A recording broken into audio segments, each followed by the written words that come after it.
दोस्तों, मेरा नाम सुमन है और मैं मुंबई में पढ़ाई करती हूँ।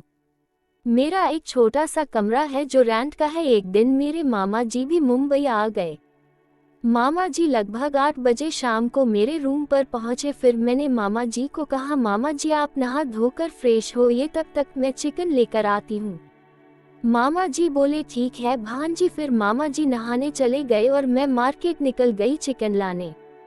दोस्तों, आगे क्या हुआ आपको बहुत मजा आने वाला है, इसलिए हमें सब्सक्राइब जरूर कर ले, क्योंकि पूरे दिन लग जाते हैं कहानी को लिखने और बनाने में। और कहानी तो आप जैसे प्यारे दोस्तों के लिए ही बनाते हैं, तो मुझे सपोर्ट करना भी आप सबका ही फर्ज बनता है। तो प्लीज सब्सक्राइब तो जरूर से कर दीजिएगा। दोस्तों, मैं रास्ते में सोच रही थी कि मामा जी मुझसे क्या कहने वाले हैं। ऐसी कौन सी बात है जो मामा जी घर पर नहीं बोल सकते थे और वह मुंबई तक आ गए। ये सोचकर अब मुझे डर भी लगने लगा था, क्योंकि मैं मुंबई में अकेली रहती थी और शहर में कोई किसी का नहीं होता। दोस्तों, ये तो आप लोग भी जानते होंगे, सब अपने काम से ही मतलब रखते हैं। लेकिन फिर मुझे हिम्मत आया, ये तो मेरे मामा जी हैं, मेरे साथ कुछ गलत नहीं करेंगे।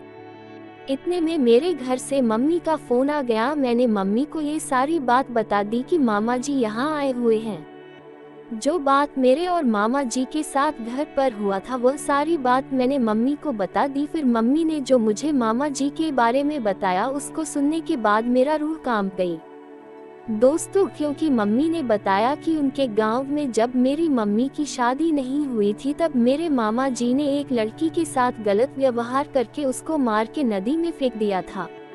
अब मैं सोचने लगी, अब मैं क्या करूं, लेकिन कुछ कर भी नहीं सकती थी। मैं वहां से कहीं जा भी नहीं सकती थी, क्योंकि तब तक रात के 10 बज चुके थे और मैं लड़की होकर इतने रात को कहाँ जाती। मैंने सोचा देखा जाएगा, जो होगा सो होगा। मैंने 1 केजी चिकन लिया और वहां से रूम पर आ गई। मुझे तो रूम में जाने से डर भी लग रहा था, फिर भी मैंने हिम्मत जुटाई और रूम में गई। लेकिन मामा जी मुझे रूम में नहीं दिखाई दिए और जब मैं छत पर गई तो देखा कि मामा जी एक मेडिकल दुकान पर कुछ खरीद रहे थे और उसको पेपर में लपेटा और वहां से कहीं और गए। करीब 1 घंटे के बाद मामा जी रूम पर आए। उनके थैले में कुछ था। मैंने पूछा, मामा जी आपके थैले में क्या है? फिर उन्होंने बोला, भांजी पिछले 2 महीनों से मैंने कभी दारू नहीं पिया है और आज तुम चिकन भी लेकर आए हो, तो मैं सोच रहा था कि क्यों ना आज अपना मूड बना लूं। दोस्तों, अब मुझे पूरा यकीन हो गया था कि आज मेरे साथ कुछ गलत जरूर होगा और मम्मी ने जो बात बताया वह बिल्कुल सही है और मेरे चेहरे पर डर दिखने लगा था। तो मामा जी बोले, क्या हुआ भांजी, तुम्हारा चिकन बना के नहीं? मैं बोली, हाँ मामा जी, चिकन बन गया है, मैं लेकर आती हूँ। मैंने प्लेट में चिकन निकाल कर ले आई तो मामा जी बोले, 2 गिलास ले आओ। मैं बोली, मामा जी 2 गिलास का क्या करना है? तो मामा जी बोले, तुम भी लगा लेना 1 पैक। मैं बोली, नहीं मामा जी, मैं शराब नहीं पीती हूँ। तो मामा जी बोले, कोई बात नहीं, 1 गिलास ही ले आओ। फिर मैंने 1 गिलास ला कर दिया और मामा जी शराब पीने लगे। धीरे धीरे उन्होंने शराब की सारी बोतल खाली कर दिया और मेरी तरफ देखने लगे। मेरा तो गला सूखने लगा। फिर मामा जी बोले, भांजी तुमने खाना खाया कि नहीं? मैं बोली, नहीं मामा जी, अभी नहीं खाए हूँ। तो वो बोले, जाओ खाना खा कर आओ। इसके मैं खाना खाने चली गई। जब मैं खाना खाकर आई तो देखा कि मामा जी अपने जेब से कुछ निकालकर तकिए के नीचे छुपा रहे हैं। मैं वहां गई। फिर मामा जी बोले, भांजी तुम दिखने में बहुत सुंदर हो, आओ मेरे पास बैठो। मैं उनके पास जाकर बैठ गई। फिर वह बोलने लगे कि भांजी थोड़ा और पास आओ, मेरे करीब आकर बैठो। इतना कहते ही मामा जी रोने लगे।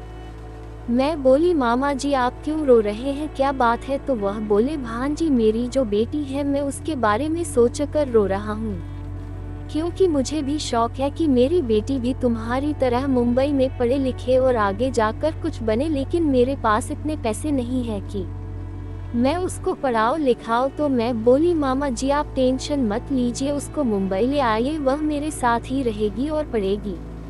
मैं मम्मी पापा से बात करूंगी और पैसे का इंतजाम करवाऊंगी। इतना कहते ही मामा जी मेरे पैर पकड़ने लगे। इसके बाद मैं बोली, मामा जी अब आप मुझे शर्मिंदा मत कीजिए, आप घर जाए और अंकिता को ले आए। Fira mama ji garagai ora ankita kola ora abavaha bimir satha hi rahane laji. Dostum kahani pasanda I ho to video ko lika ora kanala ko sabsakraba jarura karam.